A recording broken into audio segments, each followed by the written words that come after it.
मौजा TV official के मोहतरम देखने और सुनने वालों अस्सलाम वालेकुम।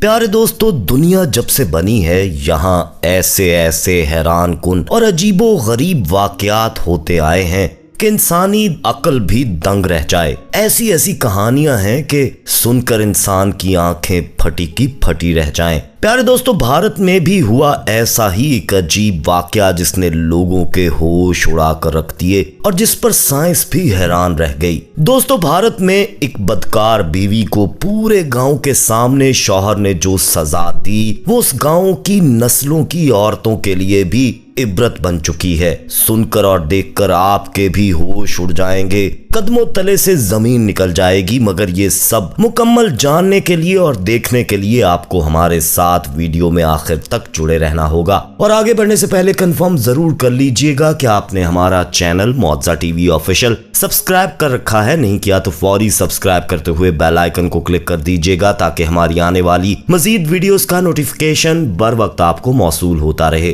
तो आइए आगाज करते हैं आज की इस वीडियो का। प्यारे दोस्तों, ये वाकया है भारतीय रियासत छत्तीसगढ़ के जिला रायगढ़ का, जहां कानकुनी के सबब जंगल कम होते जा रहे हैं और जंगली जानवर बस्तियों में आ जाते हैं। यहीं घर घोड़ा नामी एक बस्ती में मोहनदास रहता था। इसकी खासियत ये थी कि ये बड़े से बड़े जंगली जानवर को काबू करना जानता था और इसने कई जानवरों को जैसे हाथी, शेर वगैरह इनको काबू करके इनको पकड़कर एक जगह बनाकर रखा हुआ था और खुफिया तौर पर ये इन जानवरों को फरोख्त भी करने का कारोबार कर रहा था। मोहनदास की शादी को 3 साल गुजरे थे। इसकी बीवी राखी निहायत खूबसूरत लड़की थी। मोहनदास ज्यादातर जंगलों में घूमता था और ज्यादातर घर से बाहर रहा करता था। दोस्तों, ये तो आप जानते होंगे कि बस्तियों या गाँव में कोई क्या करता है, किसी से कोई बात छुपी नहीं रहा करती। लोग एक दूसरे के घरों के अंदर सब कुछ जानते हैं, हर आए गए पर नजर भी रखी जाती है। लेकिन बस्ती से चंद कदम दूर ही मोहनदास ने जंगली जानवरों के लिए बाड़े की तरह जगह बना रखी थी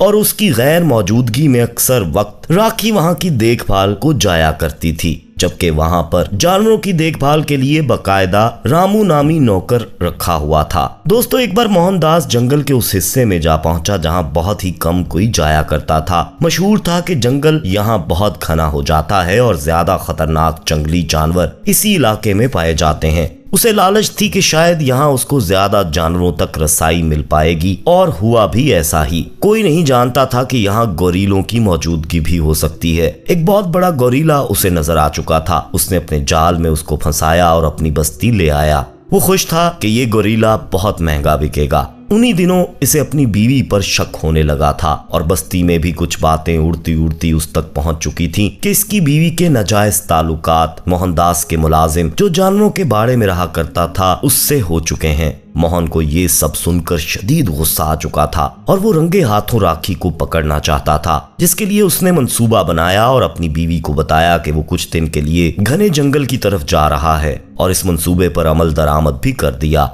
दिन में वो अपनी बीवी को बताकर चला गया और आधी रात को उसने बाड़े में अचानक हल्ला बोल दिया। उसकी बीवी वाकई उस वक्त अपने नौकर के साथ नाजेबा हालत में मौजूद थी। ये सब कुछ देखकर उसके गुस्से की कोई इंतहा नहीं रही।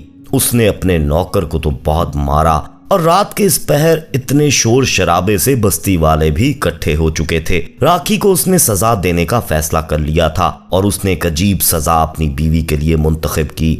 उसने अपनी बीवी को गोरीला के कमरे में बंद कर दिया। उसे यकीन था कि ये खूनखार जंगली गोरीला उसकी बीवी के चीथड़े उड़ा कर रख देगा। लेकिन 5 दिन के बाद उसे अपनी बीवी सिर्फ थोड़ी जख्मी और बेहोशी की हालत में कमरे में मिली थी। उसके कपड़े सारे गोरीला ने फाड़ दिए थे और उसके जिस्म पर गोरीला के नाखनों के गहरे निशान भी थे। बहरहाल बस्ती के सरपंच ने उसे कहा कि तुम इसको तलाक दे दो और इसे जाने दो। जो होना था हो चुका है, ये अपनी सजा पा चुकी है। मोहन ने उसे तलाक देकर आजाद कर दिया। दोस्तों, अब उस औरत के साथ क्या हुआ वो भी एक अजीब कहानी है। वो शहर चली गई। कुछ अरसे के बाद उसकी तबीयत खराब हुई। वो अस्पताल गई तो उसे मालूम हुआ कि वो तो हामिला है। 7 माह गुजरने के बाद जब उसका अल्ट्रासाउंड किया गया तो डॉक्टर्स ने कहा कि बच्चा अपने साइज और वजन में नॉर्मल नहीं है और कुछ अजीब मालूम हो रहा है, हमें फौरी ऑपरेट करना पड़ेगा वगरना तुम दोनों की जान को खतरा है। प्यारे दोस्तों, जब डॉक्टर्स ने ऑपरेशन किया तो डॉक्टर्स की भी चीखें निकल गईं क्योंकि बच्चा इंसान नुमा गोरिल्ला था। उसकी शक्ल इंसानी मगर वजूद एक गोरीले का था। ये देखकर डॉक्टर्स ने तहकीक की कि राखी के साथ ऐसा मौजरा क्यों पेश आया। जब राखी से पूछा गया तो उसने बताया कि उसके शौहर ने उसे सजा दी थी मगर गोरीला उसके साथ मुबाशरत करता रहा था। ये सुनकर डॉक्टर्स पर भी हैरत के पहाड़ टूट पड़े। फिर कुछ साइंसदानों को भी बुलाकर ये दिखाया गया जो उस इंसान नुमा गोरीले को अपनी लेबोरेटरी में ले गए उस बच्चे पर एक्सपेरिमेंट करने के लिए, जहां वो बच्चा सिर्फ चंद दिन मजीद जिंदा रह पाया और मर गया। दोस्तों, साइंसदानों के लिए ये वाकया अपनी नौयत का अजीब वाकया था क्योंकि इंसान जानवरों के साथ मिलाप से बच्चा पैदा नहीं कर सकते, लेकिन गोरीला क्योंकि इंसानी खसूसियात रखता है जिसके बायस ही साइंस का ये भी मानना है कि इंसान कभी बंदर हुआ करता था। प्यारे दोस्तों, अहदे हाजिर में तरक्की की बर्क उड़ाने भरते इंसान को देखकर एक कहानी याद आती है। इस कहानी का ताल्लुक इंसान और फितरत के बाहमी तसादुम से मशरूत है। फितरत और इंसान जब एक दूसरे के मद्दे मुकाबले आ जाएं तो इसका नतीजा महज तबाही, हलाकत और बर्बादी के सिवा कुछ नहीं होता। इस अफसाने की कहानी कैमरून के जंगलात से पकड़कर चिड़ियाघर में लाई गई कमन पसंद मादा गोरीला विक्टोरिया के गिर्द घूमती है, जिसे जानवरों की तजारत और मुनाफे की गर्ज से बारहा नस्ली अफजाइश के मरहले से गुजारा जाता है। नाकामी की सूरत में जदीद टेक्नोलॉजी से मरसा तजुर्बात की आजमाइश से मसनूई तरीका इख्तियार करते हुए उसे इंसानी जरसूमे से हमला किया जाता है, जिसके नतीजे में वो एक इंसान नुमा जानवर को जन्म देती है और आखिरकार इसी सदमे से मर जाती है। कहानी के चंद हिस्से इंसानी फितरत की मुफाद परस्ती और सफाकियत की उम्दा अक्कासी करते हैं जो अपने नफे की खातिर किसी भी हद तक जा सकती है, जिसने फितरत और इससे वाबस्ता जिंदगियों को जदीद साइंस और टेक्नोलॉजी के मनफी इस्तेमाल से अपनी ज़रपरस्ती और हवस की भेंट चढ़ा दिया है। दोस्तों, ये हकीकत थी, सूर का दिल इंसानी छाती में लगाने का तजुर्बा किया जा चुका था और जानवरों का और बहुत कुछ इंसानी जिस्मों में वक्तन फवक्तन मुंतकिल किया जाता रहा था। क्या हुआ अगर वसूल करने वाले के जिस्म ने उसे थोड़े ही दिन बाद ठुकरा दिया था? ज्यादा वक्त उसका कफस के जंगले की तरफ पीठ किए बैठे रहने में गुजरता था, जैसे उसे आसपास की दुनिया से नफरत हो। उसका रातों को रोना और बढ़ गया था जो गहरी गूंजने वाली आवाज में दूर तक सुना जा सकता था। ऑपरेशन के दौरान एक दफा उसका दिल रुक गया था। अपने कफस में पहुंचकर विक्टोरिया ने 2-3 बार उल्टियां की जिनमें सिर्फ पानी था। अपने निचले जिस्म का जायजा लिया और गफलत में चली गई। तकलीफ से फारिग होकर उसने रोते हुए बच्चे को घबरा कर उठाया और उसे उलट पलट कर देखने लगी। कभी उसके हाथ बच्चे के सर पर जाते थे और कभी कानों पर, जो शायद उसकी तवक्कुआत से बहुत ज्यादा बड़े थे। उसने जल्दी जल्दी कई बार बच्चे की उंगलियों को खोला और बंद किया। घबराहट में 2-1 बार उसे सूंघा और फिर हाथों में उठाकर उसे रोशनी की तरफ बुलंद किया। उस वक्त उसके मुंह से गूंजने वाली वही गहरी आवाज निकली जो रात को सुनी जाती थी, लेकिन इससे 1000 गुना तेज, जो सीने की गहराई से निकली थी, जैसे उसने कहा हो, ये क्या दे दिया एक और आदमी। जब हम उसकी आवाजें अचानक बंद होने पर कफस में पहुंचे तो बच्चा पत्तों और कोंपलों की ढेर पर सो रहा था। विक्टोरिया के बारे में इतना ही कहा जा सकता है कि वो शहर के मुर्दा अजायब घर की जीनत बनेगी। प्यारे दोस्तों, देखा जाए तो असरे हाजिर के इंसान की रोज अफसू तरक्की काबिल सताइश है, लेकिन इस तरक्की की जो भारी कीमत उसने अदा की है,